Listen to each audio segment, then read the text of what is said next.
नमस्कार बंधुरा आज के तुम्हारे साथे शेयर करब नतून एक पिठेर रेसिपि। तो एखाने आमरा सकाल बेला मा सेদ্ধ पिठे करेछिलो, पापार बाबा चले जाबे तो बोलछे सेদ্ধ पिठे करे नि।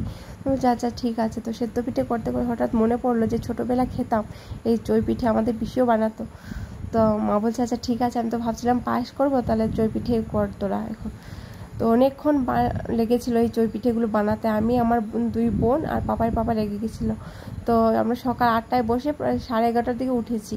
বানাতে বানাতে বিরক্ত হয়ে গেছিলো বলে আমার মেজো বোনের বড় বলছে যে বড় দেখে কয়েকটা বানিয়ে ফেলো। তো আমি বলছি আচ্ছা ঠিক আছে। তো বানিয়ে দেওয়ার পর এগুলোকে রোদে দিয়ে শুকিয়েছিলাম। প্রায় সকালে বানানোর পর 11:30টার দিকে রোদে দিয়েছি আর সেই বেলা 3টের আগেই তুলে ফেলেছি।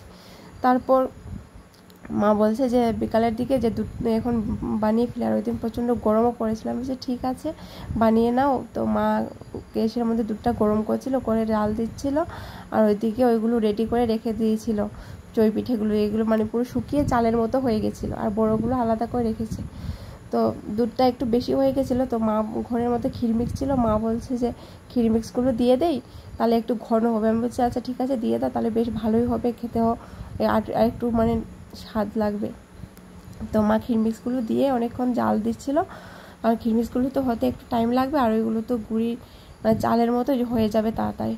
তো জাল দিতে দিতে ওই চই পিঠে যে বানিয়ে রাখা হয়েছিল ওইগুলো দিয়ে দিয়েছে। প্রথমে বড়গুলো দিয়ে দিয়েছে, বড়গুলো দেওয়ার পর ওই ছোটো যেগুলো বানিয়ে রেখেছিলাম চালের মতো সেইগুলো দিয়ে মা নাড়াচাড়া করছিল আস্তে আস্তে। তো এর মধ্যে চিনিটা দেওয়া হয়েছে, সবাই তো জানে চিনি ছাড়া তো আর পায়েস হবে না। তো চিনিটা এখানে যে অ্যাড করা হয়েছে সেটা আর ভিডিওতে দেখানো হয়নি। তো চিনি তো দিয়েছে, আর এখানে আগে প্রথমে দিয়ে দিয়েছিল তেজপাতা আর এলাচ দিয়ে দুধটাকে জাল দিয়ে ক্ষীর মিক্স দিয়েছিল। ক্ষীর মিক্স দেওয়ার পর তারপরে এই চালটাকে মানে চই পিঠেগুলোকে দিয়ে দিয়েছে। মানে চালের মতোই লাগতে, ওই জন্য চাল চাল বলছি। তো চই পিঠে তো কিছুক্ষণ পরপর মা দুধ উতলাচ্ছে বলে কিছুক্ষণ পরপরই নাড়া দিচ্ছিল আর আমাকে বলছিল যে গরম লাগছে বিশাল, ওই দিন বিশাল গরম পড়ছিল। তা হয়ে যাওয়ার পর আমাকে বলছে যে সবাইকে ভাগ করে দে। তো আমি বলছিলাম পাপাকে যে তুমি তাড়াতাড়ি করে দিয়ে দাও, আমি তোমাকে হাওয়া করছি। তো এখানে হয়ে গেছে, হয়ে যাওয়ার পর নামিয়ে নিয়েছে। নামিয়ে যাওয়ার পর সবাই বাটি নিয়ে বলছে যে একে তাকে ভাগ করে দে। আমি বলছি পাপাকে বললাম যে তুমিই দিয়ে দাও। তো ও সার্ভ করলো সবাইকে। আজকের ভিডিও এই পর্যন্ত, পরে যদি অন্য কোনো রেসিপি আমি পারি এর মধ্যে তাহলে তোমাদের সাথে শেয়ার করব।